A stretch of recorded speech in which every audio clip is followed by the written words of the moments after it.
در اینجا روزهای 18 و 19 اکتبر فوروم یکمی ادیبان جوان کشورهای آسیای مرکزی و افغانستان برگزار می‌گردد.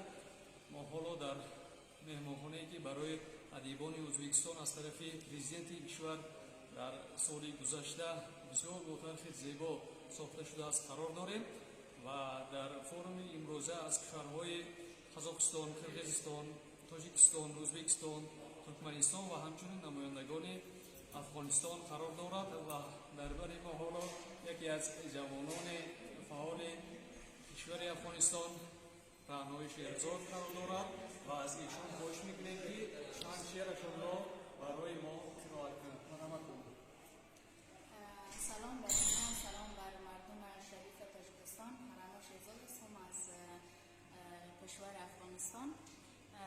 من تشکری میکنم از دولت ازبکستان که به خاطر برگزاری زبان ملی ازبکی سمینار را ایجاد کردن و ما از کشور افغانستان به سمینار آمدیم.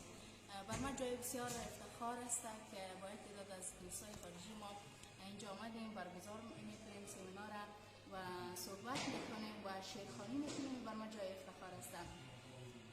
حال شعر ازبکی براتون دکلمات کنم یا فارسی؟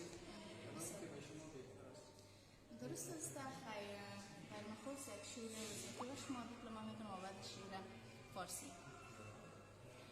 O'rtoqlar ovchinda inson yashasin, o'rtoqlar ovchinda inson yashasin, insonlar qalbida iymon yashasin.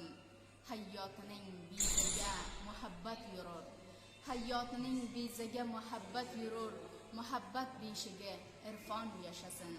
Ko'ngilni poklikka etaklar vijdon, muqaddas ko'ngilda vijdon yashasin. نوایی با تو شعرم واه چه زیبا می شود، نوایی با تو شعرم واه چه زیبا می شود. بیت هر وزنش خوشا دل فریبا می شود. سخن نغز تو را بر زخمان دل مرهم کند، حرف حرف ناب تو واه دلارام می شود.